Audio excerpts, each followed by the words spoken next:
Type करेंगे और उस फॉर्मूले को लगाएंगे और झट से सॉल्यूशन ऑफ क्वाड्रेटिक इक्वेशन हम लोग निकाल पाएंगे। यानी कि x की वैल्यू, यानी कि रूट, यानी कि सॉल्यूशन, यानी कि zeros of the quadratic equation हम निकाल पाएंगे सिर्फ और सिर्फ एक फार्मूले से, जिसको बोलते हैं क्वाड्रेटिक फार्मूला। क्वाड्रेटिक फार्मूला और डेडिकेटेड है ये श्रीधराचार्य जी को। Shridharacharya ji the Indian mathematician who made this formula, जिसकी वजह से आज आप इतने आसानी से क्वाड्रेटिक फार्मूला को इजीली सॉल्व कर पाते हैं। तो आप शुक्रिया अदा कीजिए, ठीक है ना, किसका? हमारे ग्रेट इंडियन मैथमेटिशियन श्रीधराचार्य जी का। क्वाड्रेटिक फार्मूला को हम लोग श्रीधराचार्य फार्मूला भी बोलते हैं, रूल भी बोलते हैं, ठीक है ना। तो अब हम लोग शुरू करते हैं, ठीक है ना। क्वाड्रेटिक फार्मूला देखिएगा, हेडिंग डालिएगा क्वाड्रेटिक फार्मूला, ठीक। तो ये क्या है? क्वाड्रेटिक फार्मूला क्या है? तो ये एक ऐसा फार्मूला है जिससे आप क्वाड्रेटिक इक्वेशन को देखते ही सॉल्व कर देंगे। आप उसको देखेंगे, क्वेश्चन आपको देखेगा और आपका आंसर आ जाएगा झट से, ठीक है ना, पलक झपका करके ही आ जाएगा, ठीक है। बस आपको कैलकुलेशन आपकी फास्ट होनी चाहिए थोड़ी सी, तुरंत आपको फार्मूला लगा के आपकी एक्स की वैल्यू आ जाएगी। तो आप यहां पर डालेंगे heading solution of quadratic equation using quadratic formula, using quadratic formula, और इसको बोलते हैं श्रीधराचार्यस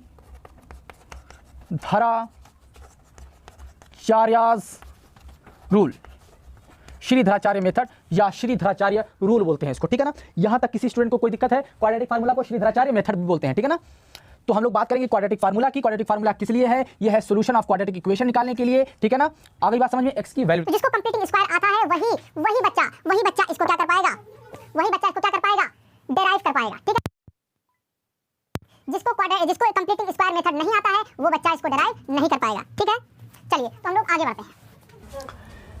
जैसे हमारे पास एक जनरल मेथड था, जनरल इक्वेशन थी ax square plus bx plus c बराबर 0, ठीक है ना। हमारे पास ये था क्या? एक जनरल फॉर्म किसकी? क्वाड्रेटिक इक्वेशन की। ये है जनरल फॉर्म, ठीक है ना। तो हम यहाँ से x की वैल्यू निकालते हैं। देखिए कैसे, कंप्लीटिंग स्क्वायर मेथड लगाते हैं। तो कंप्लीटिंग स्क्वायर में हम लोग क्या करते हैं? एक्स स्क्वायर के कोफिशिएंट को 1 बनाते हैं। क्या बनाते हैं? एक्स स्क्वायर के कोफिशिएंट को 1 बनाते हैं। बना लीजिए, कोई दिक्कत नहीं है। 1 बनाइए, a से डिवाइड करिए। तो जब आप a से डिवाइड करेंगे तो हो जाएगा x square plus B by A x plus C by A बराबर 0। ये हो गया डिवाइड। अब हम लोग कुछ a प्लस बी का होल स्क्वायर के फार्मूले में इसको सेट करते थे, या फिर a माइनस बी के होल स्क्वायर के फार्मूले में सेट करते थे। कर लीजिए फटाफट। देखिए तो ये हो गया आपका a स्क्वायर प्लस 2ab होता है, तो 2 ये हो गया, a ये हो गया। हमने बताया था b लिखने के लिए आप यहाँ पर डिनोमिनेटर में 2 से मल्टीप्लाई करके लिखेंगे, तो b हो गया आपका b बाई 2a, ठीक है ना। तो a स्क्वायर प्लस 2ab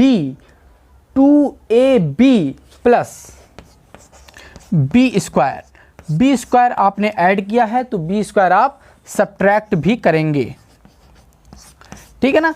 क्यों? बी स्क्वायर ऐड किया तो बी स्क्वायर सब्ट्रैक्ट क्यों करेंगे?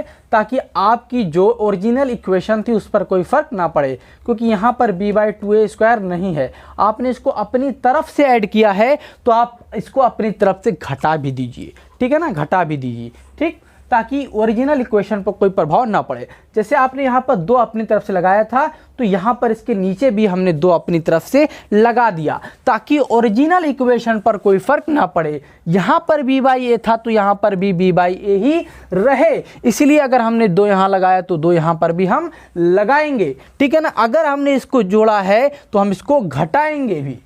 आई बात समझ में यहाँ तक? आइए, प्लस c बाई ए बराबर हो गया 0। आइए इसको देखिए, ये क्या दिख रहा है? a प्लस बी का होल स्क्वायर हो गया x plus b by 2a का होल स्क्वायर। आई बात समझ में यहाँ तक कोई दिक्कत नहीं। अच्छा, इसको उधर लेके जाएंगे पूरा, तो ये हो जाएगा b बाई 2a का होल स्क्वायर, ठीक है ना, b बाई 2a का whole square minus c by a, ठीक। यहाँ तक आपको कोई दिक्कत नहीं होगी। यहाँ तक किसी स्टूडेंट को कोई प्रॉब्लम है तो बताइएगा। चौक दूसरा ले लेते हैं, दूसरा चौक।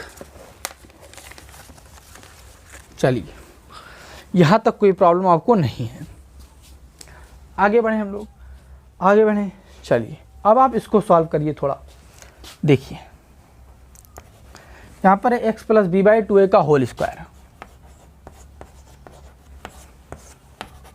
आई बात समझ में? इसको थोड़ा सॉल्व कर लीजिए। इसको पहले ब्रैकेट ओपन कर लीजिए। क्या हो गया ये? B square upon 4a square, ठीक, माइनस सी बाई ए। यहाँ तक कोई प्रॉब्लम नहीं है आपको, ठीक है ना?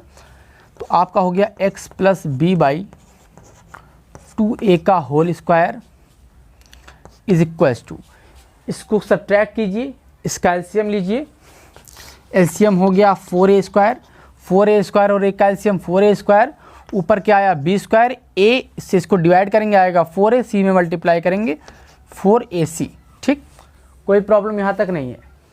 जो बच्चा कंप्लीटिंग स्क्वायर का लेक्चर देखा होगा उससे यहाँ पर कोई प्रॉब्लम नहीं आएगी, क्योंकि वहाँ पर भी इसकी हमने वहाँ पर भी ये चीज़ हमने आपको समझाई थी, यहाँ पर भी आपको समझा रहे हैं, ठीक है।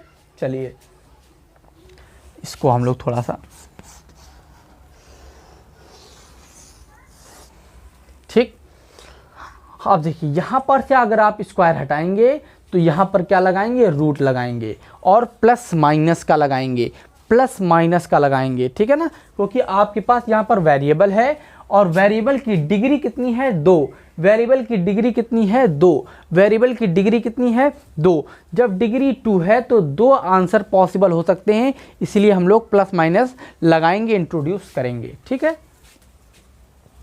तो देखिए आप क्या लिखेंगे, यहाँ पर आप लिखेंगे x plus B by 2a की जो वैल्यू आएगी वो आएगी अंडर रूट ऑफ, ये प्लस माइनस बाहर आ जाएगा, B square minus 4ac upon में 4a स्क्वायर। पहली बात यहाँ तक क्लियर दिख रहा है, नीचे तक आपको? Let me check.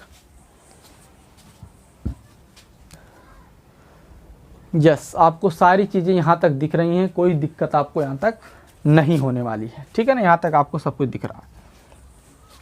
अच्छा, अगर हम इसका अंडर रूट निकालें तो क्या होगा? देखिएगा, तो इसका अंडर रूट होगा बी स्क्वायर माइनस 4ac। देख लीजिए यहाँ पर आप,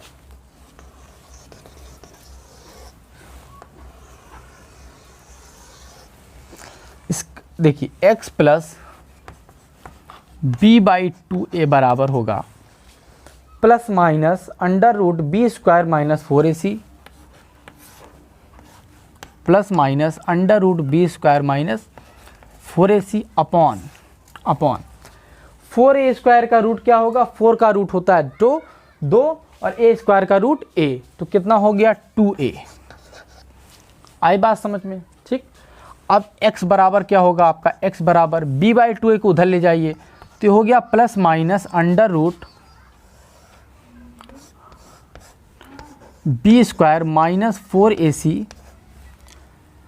upon 2a minus b by 2a।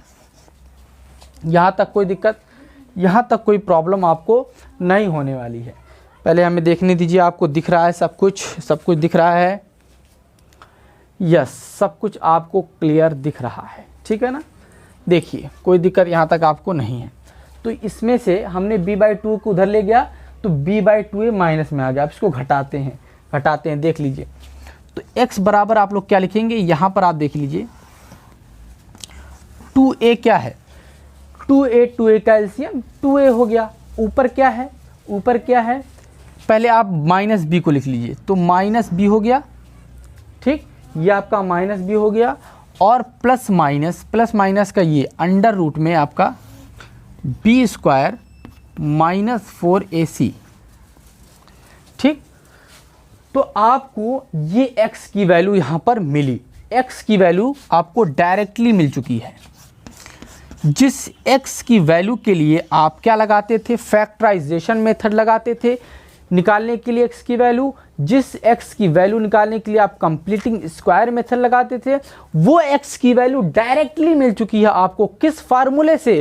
Quadratic formula या फिर श्रीधराचार्य मेथड, तो आपको डेडिकेट होना पड़ेगा श्रीधराचार्य जी के लिए, जिन्होंने डायरेक्टली आपको इस x की वैल्यू बता दी कि x की वैल्यू क्या रखी जाएगी कि इक्वेशन सेटिस्फाई होगी। तो ये है वो x की वैल्यू जो रखने पर इक्वेशन क्या होगी, सेटिस्फाई।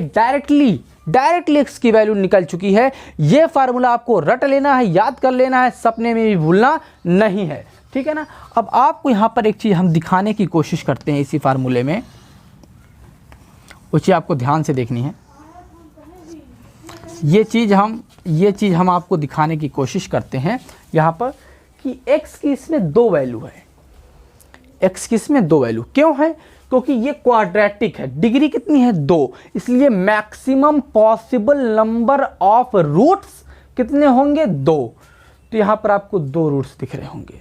पहला रूट है वो प्लस के साइन के साथ, दूसरा रूट है वो माइनस साइन के साथ, ठीक है ना। तो x की 2 वैल्यू है आपका।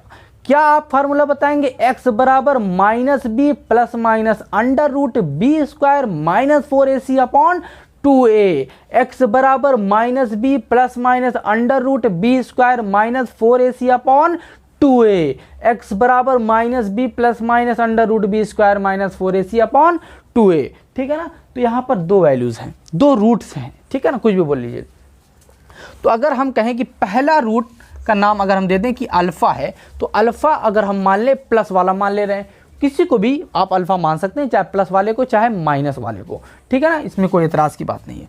तो अल्फ़ा क्या हो जाएगा, minus B plus under root of b square minus 4ac upon में 2a, ठीक। तो यह आ जाएगा अल्फ़ा।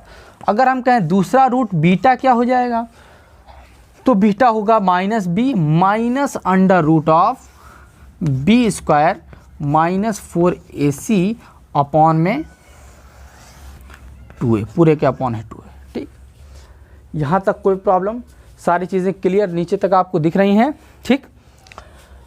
तो डायरेक्टली दोनों रूट आप यहाँ पर निकाल सकते हैं, ठीक है ना, सीधे इस फार्मूले को इस्तेमाल करके। अब देखिए, अगर आपसे x की वैल्यू पूछता है तो आप क्या लिखेंगे, माइनस बी। बी क्या है, x का कोएफिशिएंट। बी क्या है, x का कोएफिशिएंट। बी क्या है दोस्तों, x का कोएफिशिएंट। अगर b यहाँ निगेटिव होगा तो आपको भी यहाँ b क्या रखना पड़ेगा, निगेटिव। अगर b यहाँ पॉजिटिव है तो b को यहाँ क्या रखेंगे, पॉजिटिव, यानी b को विद साइन रखेंगे। क्या करेंगे, विद साइन रखेंगे b को, ठीक। आइए, तो बी स्क्वायर भी आप समझ गए, b की वैल्यू क्या है, x की कोएफिशिएंट, और b की वैल्यू विद साइन रखी जाएगी। a क्या है, a है आपका x स्क्वायर का कोएफिशिएंट, वो भी विद साइन रखा जाएगा, ठीक है ना। और c क्या है आपका, ये कांस्टेंट, ये भी विद साइन रखा जाएगा, और अपॉन में 2a तो आप जान गए x स्क्वायर का कोएफिशिएंट, वो भी विद साइन होगा। यानी सभी वैल्यूज a, b और c विद साइन रखे जाएंगे क्वाड्रेटिक फार्मूले के अंदर, ठीक है ना। सीधे सीधे आपको x की वैल्यू मिल जाएगी। बहुत ही यूजफुल फार्मूला है, याद कर लीजिए, रट लीजिए, नोट कर लीजिए, स्क्रीनशॉट ले लीजिए, और इस डेरिवेशन को भी याद कर लीजिए, मैं भी पूछ सकता है आपसे। मेरे प्यारे दोस्तों, भाई बंधुओं, आगे बढ़ते हैं, ठीक है ना। तो हमने देखा कि इस quadratic equation ax square plus bx plus c बराबर 0, इसका जो रूट निकल के आया वो क्या था, x बराबर minus B plus minus under root में B square minus 4ac upon 2a, ठीक, अपॉन 2a, ये निकल कर आया आपको, ठीक है। अच्छा, यहाँ पर एक और चीज़ आपको समझनी है, वो क्या चीज़ है, यहाँ पर एक और चीज़ आपको समझनी है, वो क्या है, वो जरा आपको समझिए, वो है डिस्क्रिमिनेंट। क्या है डिस्क्रिमिनेंट, वो क्या होता है सर जी, डिस्क्रिमिनेंट, ये जो अंडर रूट के अंदर लिखा हुआ है ना, ये बहुत इंपॉर्टेंट क्वांटिटी है दोस्तों, बहुत इंपॉर्टेंट है, ठीक है ना। ये नेचर ऑफ रूट्स डिसाइड करता है, जो कि आपका नेक्स्ट लेक्चर में आएगा, ठीक है ना। आपका रूट इमेजिनरी होगा, आपका रूट रियल होगा, आपके रूट डिस्टिंक्ट होंगे, आपके रूट इक्वल होंगे, ये कौन बताता है, इसी अंडर रूट के अंदर वाला नंबर, इसीलिए इसको बोलते हैं डिस्क्रिमिनेंट। यानी वो रूट्स को डिस्क्रिमिनेट करता है, रूट्स को क्या करता है, डिस्क्रिमिनेट करता है रूट्स को, ठीक है ना, इसीलिए इसको डिस्क्रिमिनेंट बोलते हैं, ठीक है ना। तो बी स्क्वायर माइनस 4ac, इसको हम लोग बोलते हैं कैपिटल डी से रिप्रेजेंट करते हैं, और क्या बोलते हैं, इसको बोलते हैं हम लोग डिस्क्रिमिनेंट, डिस्क्रिमिनेंट, ठीक है, ठीक, डिस्क्रिमिनेंट बोलते हैं। आई बात समझ में। तो ये आपको आ गया बात समझ में। तो इसी इक्वेशन को आप कैसे लिख सकते हैं, एक और तरीके से लिख सकते हैं, वो है x बराबर minus B plus minus under root of D upon 2a, ठीक, अंडर रूट ऑफ 2a, ठीक है। या फिर अगर अल्फा कहा जाए लिखने के लिए तो minus B plus under root of D upon में 2a, ठीक। बीटा लिखने के लिए कहा जाए तो minus b minus under root of D upon में 2a, ठीक। अब यहाँ पर बच्चों से गलती क्या होती है, बच्चे समझते हैं कि रूट वाला लेकर के, रूट को लेकर के डी है, रूट को लेकर के डिस्क्रिमिनेंट बोलते हैं ना, रूट के अंदर वाले को डिस्क्रिमिनेंट बोलते हैं। क्या? रूट के अंदर वाले को डिस्क्रिमिनेंट बोला जाता है। इस पूरे रूट को डिस्क्रिमिनेंट नहीं बोला जाता है, उसके अंदर वाले को डी बोला जाता है, डी, ठीक है ना। इतनी बात आई समझ में, नोट करिए स्क्रीन पर।